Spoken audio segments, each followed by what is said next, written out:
Hi everyone. So a couple of weeks back I had asked you guys to ask me your diet or nutrition related questions, and I'm happy to have got so many questions from you guys. So in this video I'm going to be answering some of the most relevant and most commonly asked questions. Let's get started. Hi guys, my name is Nirupama. I'm a PhD in food science and a certified nutrition coach. Along with making YouTube videos, I also offer personal consultations where I help you with your health challenges.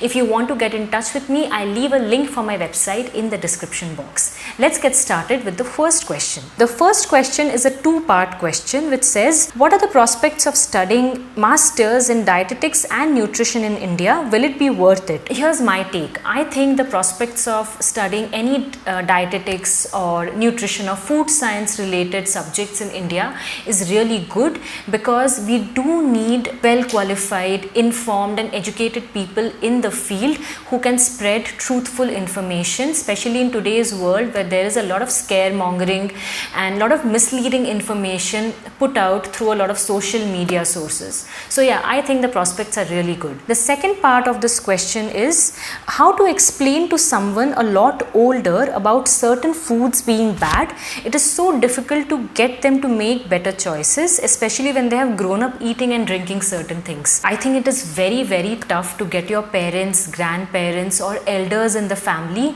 to change their habits. They are set in their own ways and it is very difficult to instill different or new habits in them.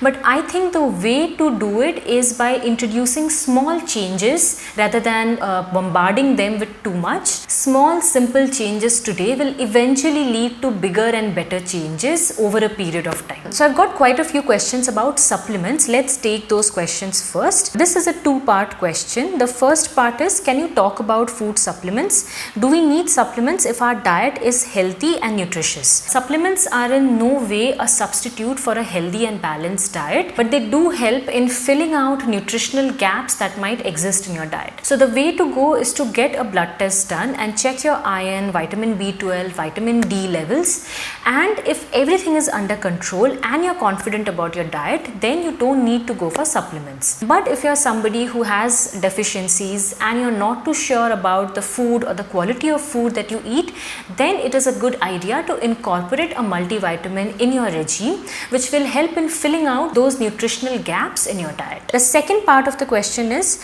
what is an ideal time gap between dinner and sleep to avoid indigestion? An ideal time gap between your dinner and bedtime should be anywhere between 2.5 to 3 hours.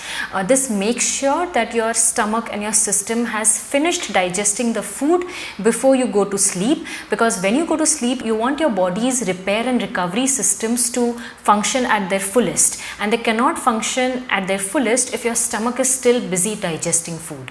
So 2.5 to 3 hours is a good gap. The next question is, what are some good supplements that everyone should take? If you're somebody in your late 20s, then you can start taking a multivitamin, because that is the phase of your life when you're busy with your career, jobs, personal life, and we don't pay too much attention to our diet and health. So a multivitamin can help in filling out those nutritional needs that you may have. The other question around supplements is there a best time of the day to take your vitamins or supplements? There is no best time as such, but I usually advise my clients to take supplements right after breakfast, because that way there are less chances of you forgetting to take them as you get busy through the day. Okay, so moving on from the segment of supplements, there are some questions on yoga. Somebody is asking, I want to know, when are you going to make more yoga videos? You explain so well. Firstly, thank you so much for showing so much love to my first yoga video. I really do want to make more yoga videos, but I'm looking for some inspiration myself to make one,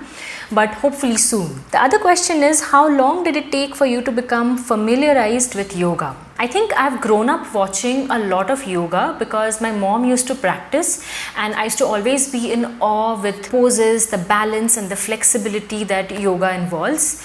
I myself started practicing yoga about a decade back when I was doing my PhD, and there has been no looking back ever since. What started as a physical form of exercise now holds deeper and spiritual meaning in my life. I wouldn't say I have gotten there yet. I am still learning so much about yoga every single day. The next question is, I'm underweight, I'm 17, what foods should I take to get a healthy body? So first off, it is important to establish the reason why you could be underweight.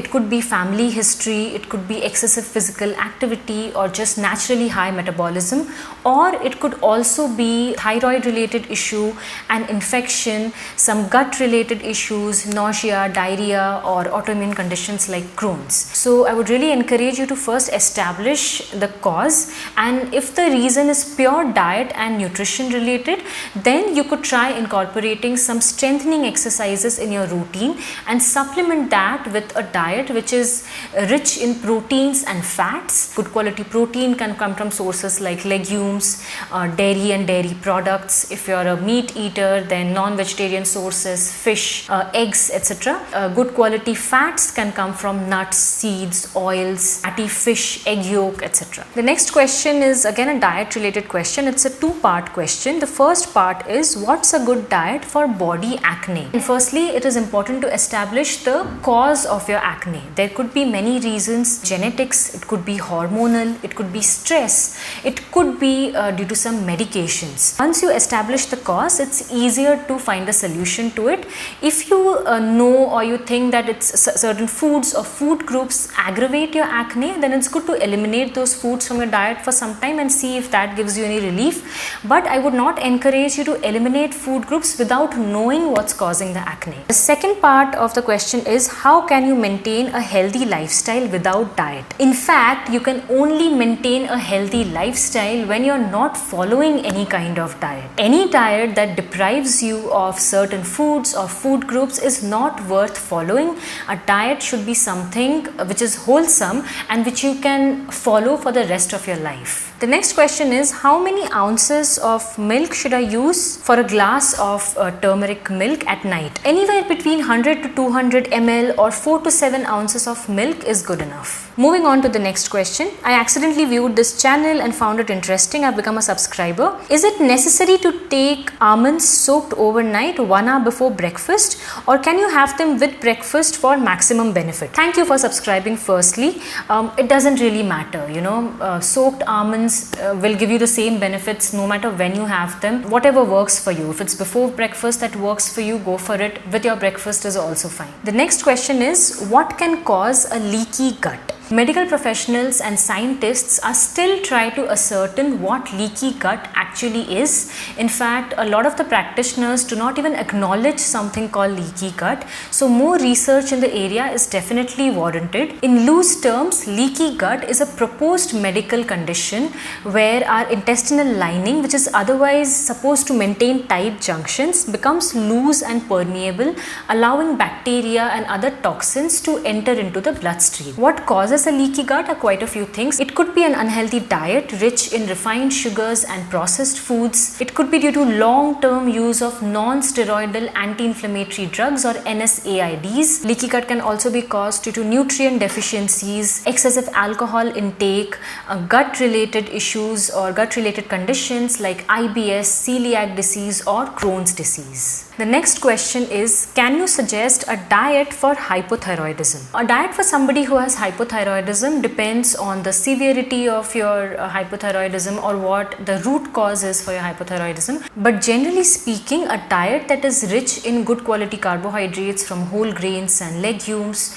good quality proteins from legumes, dairy products, nuts or fatty fish, eggs, good quality fats from nuts, seeds, oils, butter, ghee, and also includes plenty of fruits and vegetables is a good diet for managing your hypothyroidism. A good wholesome diet will make sure that you're getting ample vitamin D, vitamin A, zinc, selenium, magnesium that are required to help your thyroid function better. Generally, with hypothyroidism, it is recommended to avoid overeating cruciferous vegetables like cabbage, cauliflower, broccoli, turnip, and whenever you want to eat cruciferous vegetables, make sure that you cook them really well. The next question is, I was diagnosed with B12 deficiency deficiency. I have recovered with methylcobalamin tablets, but as soon as I leave them, the symptoms recur. I have tried curd, buttermilk, but still no good. Kindly explain. So vitamin B12 deficiencies can be due to two main reasons. The first is an inadequate intake of vitamin B12, and the second reason is inadequate absorption of vitamin B12. Now vegetarians can get their vitamin B12 from fermented foods, while meat eaters can also get it from meat and meat products. If you think that you're consuming enough vitamin B12 rich foods and yet you're deficient, this has got something to do with how your gut is absorbing that vitamin B12. There is problem with absorption of vitamin B12, which means that there is poor gut health at play, or it could be due to conditions like celiac disease or Crohn's disease. So I recommend you to rule out any gut related issues in your case first. The next question is about rice. The question is, they say brown rice contains high amount of arsenic, making white rice safer than brown rice. Is it true? If yes, what should we do? Yes, it is true. Brown rice does have higher arsenic than white rice because arsenic accumulates in the outer layer of rice and the outer layer is intact in brown rice. If you like eating brown rice, then one way to do it would be to soak it beforehand for a good 1 hour or so and then cook it and consume. Soaking has been shown to reduce the amount of arsenic in brown rice. If you anyway don't like brown rice, then I would say skip it altogether and stick to white rice. The next question is quite a commonly asked question as well. Can cold pressed groundnut oil be used to deep fry food? If so, can it be reused? Cold pressed oils, be it cold pressed groundnut oil or mustard oil or coconut oil, have a lower smoke point, which means that they smoke easily as compared to refined oils. So if you want to use cold pressed oil for deep frying, make sure that you're deep frying smaller batches of food over medium heat so that your oil does not turn black. In any situation, avoid reusing any kind of oil, be it cold pressed oil or refined oil. The next question is, please suggest a diet plan for PCOD in South Indian diet. Suggest fruits that are good for PCOD and clear myths around fruits like watermelon and banana. I would definitely recommend you to book a personal consultation with me in your case, because that will help me in providing you with a diet that's true to your geographical location and your lifestyle. I also have a video on PCOD or PCOS which I'll link in the description box and you can give that a watch. But generally a good wholesome diet along with calcium or vitamin D supplementation, fish oil supplementation and a good exercise regime is what is recommended for PCOD. Make sure that your diet consists of largely wholesome foods rather than packaged or processed foods, and you need to also start incorporating strength training in your routine. When it comes to fruits, all fruits contain fructose or the fruit sugar in them, and there is no particular fruit that is good or bad as long as you're consuming them as whole fruits in moderation and at the right time of the day. Okay, so we are now moving on to the last question for this particular video. The question is, working out in the gym at the age of 60, is supplementation and creatinine good? Firstly, well done on hitting the gym and getting your workouts done. You're an inspiration. I would say just stick to a good quality protein that provides you more than 20 grams of protein per scoop and is low in fats and other additives. You can skip the creatinine if you want, because there is no solid evidence that creatinine supports muscle growth or muscle recovery. That's a wrap for today's video. I hope I could get to most of your questions. I really enjoyed doing this. Maybe I'll do it another time where more of you can submit your questions to me. I hope this video was useful. If it was, do let me know in the comments. I will see you guys in my next video. Take care until then. Bye.